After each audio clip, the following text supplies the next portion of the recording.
This is the story of my former employer. I work in the Northeast US and my employer at the time was a very small company, boss and 5 employees, in a very specific industry where 90% of our work was on construction sites. And finding a well-qualified person in this very specific industry is a very hard thing to do. My boss was the kind of boss that every employee hates. Corners were cut every possible way in order to keep overhead costs down. On top of that, he would constantly overbook on jobs, like signing contracts for 6 projects during the same week, knowing full well that he only has 5 employees, which would result in the employees often working 14-hour days or more, which really sucks when you're on salary, no overtime. His worst attribute by far was approving time off, and then during your time off calling or texting you asking if you would be willing to work a day or cut your vacation short. Sometimes he'd even ask you to move your time off to the next week or next month when the workload lightens up. Hint, it never lightened up due to his constant overbooking. After working at this company for 6 years, I got used to all the aforementioned annoyances. But then things changed. My son was born. In the months leading up to his birth, I made it very clear that I would be taking a 5-week unpaid leave of absence once he arrives. The state we are in allows new parents to take up to 8 weeks of unpaid leave. I told my boss that I know 8 weeks would be a huge strain on such a small company, so I was willing to take 5 weeks, but those 5 weeks would be completely off the grid, meaning don't call me, don't text me. If you're going to ask me to do anything work related, the answer will be no, so don't bother. I'm going to be spending time with my family. He 100% agreed. Fast forward to my son's birth. He was born on a Friday, and after a short stay in the NICU, don't worry, he's fine, was released on Monday and we took him home. Tuesday morning, the next day, I wake up to a missed call, an email, and 3 texts, all from my boss asking me to call him back as soon as possible. For reasons still unknown to me to this day, I call him back, and he tells me there's a slight emergency, code speak for he screwed up the scheduling and has a job with no employee at it, and asks if I could maybe come into work that day and maybe work a couple more days that week until he finds someone to cover it. I lost it. I literally felt something in my neck snap and unleashed a verbal assault on him that I still feel bad about now, a year later. I ended my rant with an apology. As much of a dick move it was for him to be calling me in that situation, it was still completely unprofessional of me to say what I said to him. Obviously he wasn't a big fan of what I said, and after a small rant of his own ended with the sentences that made this whole story possible. He said, "You've got a pretty good gig at this company that most people your age would be thankful for. I'd be impressed if you could find a better job in this field, because I've been doing this for 30 years and I know how small this industry is, and trust me, good jobs like yours don't come along very often. Think about that." So we ended the call and I did what he said. I thought about it. After thinking about it for about 30 seconds, I got out of bed, sat down in front of my computer, and started looking at job postings. 5 weeks later, my time off came to an end and my first day back I came into work, walked into my boss's office, and handed him a piece of paper. "Boss, what's this?" "Me, I thought about what you said about how you'd be really impressed if I could find a better job than the one I have here." So I did. My boss reads over what I handed him, a job offer from a competitor for the exact same job I was performing, but at a 25% higher salary, an extra week of paid vacation compared to what I had, and a stipulation that company policy was that work hours are capped at 8 per day, meaning that once I hit 8 hours on a job I pack up and leave it until tomorrow. No exceptions. Boss, well then, can I have a day to crunch some numbers to come up with a counter offer? Me, no, don't bother. I just wanted you to see it, because I know you wouldn't have believed me otherwise. Gave my 2-week notice, and left for whatever job site I was on that day. That was a year ago, and I could not be happier with my new job. I get to spend lots of time with my boy, and that's the best job perk there is. For all you bosses and managers out there, don't fuck with your employees, especially the good ones. Treat them how you'd want to be treated. Most employees don't quit their jobs, they quit their bosses. This is from 2011. A bar owner in Brazil, after his city created a new ordinance mandating all bars to close at 2 AM, began kicking all the customers out at 1:59 and reopening 5 minutes later. When the cops arrived, he argued that they obeyed the ordinance by closing at the mandated time, but since the law says nothing about opening hours, from now on he opens at 2:05.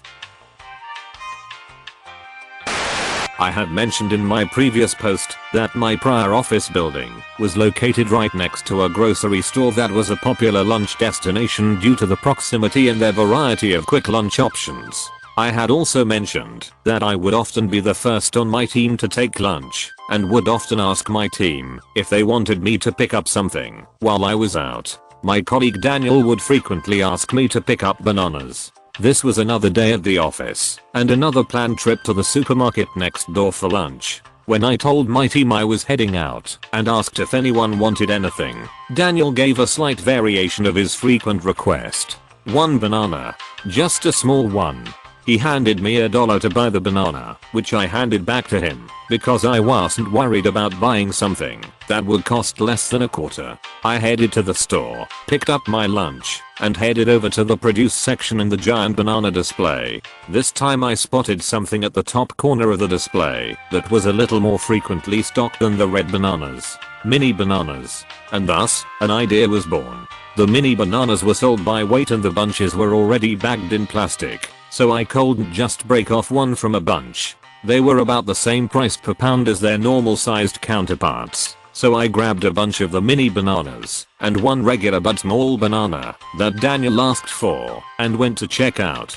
For the record, the bunch of mini bananas was roughly 50 cents. I walked back to the office, and while I was in the elevator heading up to my department's floor, I opened the bag containing the mini bananas and broke one off the bunch. I got back to my desk, dropped my stuff off, and headed over to Daniel's desk with a single mini banana. I placed the tiny banana on his desk wordlessly and started to walk away. Immediately, Daniel starts laughing. He showed the person sitting behind him the single mini banana, which made her laugh too. I reminded him that he asked for just one small banana. Still laughing, Daniel proclaimed this tiny Cavendish to be awesome. I did bring him the normal banana he asked for after a few minutes of laughter. I told him that I could only buy the minis by the bunch and that he could have the rest if he wanted them, which he happily accepted.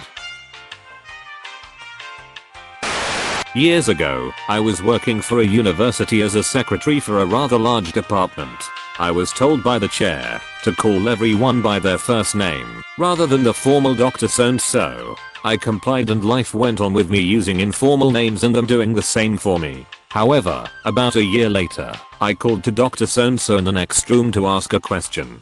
It was benign enough and still respectful using his first name. Not long after, I received an email.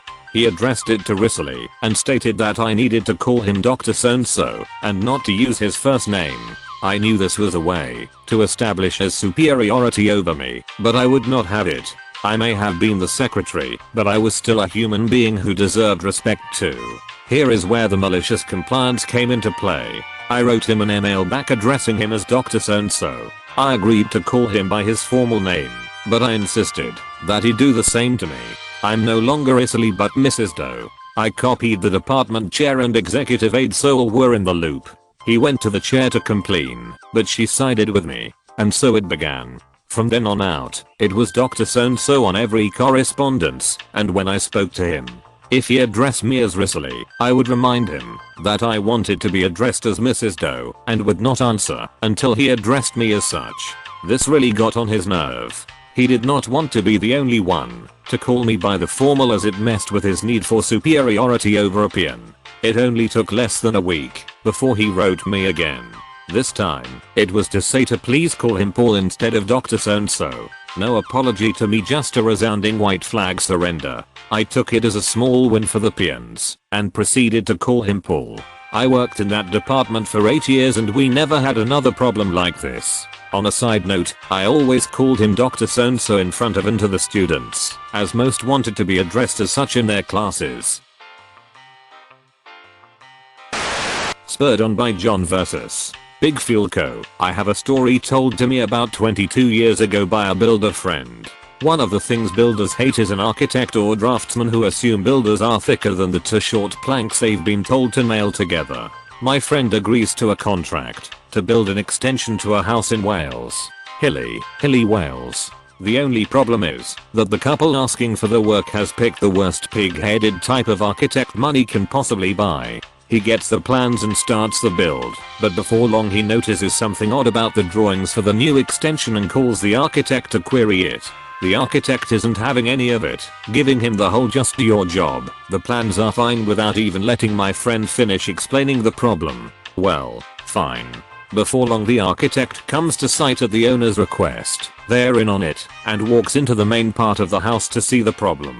The doorway through to the extension is only 3 foot tall. My friend is in the extension, so he storms round to ask WTH is going on, blaming the builder all the way. When he gets into the extension room, the doorway is in fact the regulation height, but the architect hadn't factored in the slope of the hill, and the fact that the adjoining room in the existing house, the floor is considerably higher than the floor of the extension due to the hill, and given the extension has an outside door. After my friend patiently explained how the plans were wrong, the architect agrees to pay for the builder to put it right. He haggles the architect up to £500. Proceeds to take a sledgehammer and knock out the remaining part of the door. It turns out that having been told to just do the work, he did it properly. Right size door, staircase, then put in an extra lintel, and bricked the top part of the doorway up. Made good so it wasn't obvious. Hid the detached staircase he'd ordered, and waited for the inevitable to happen. 500 quid for an hour's work. If you enjoyed the stories, slap the like and subscribe button for more of them, and don't forget to support the original writers with an upvote. Links are in the description. Peace out, and catch you tomorrow.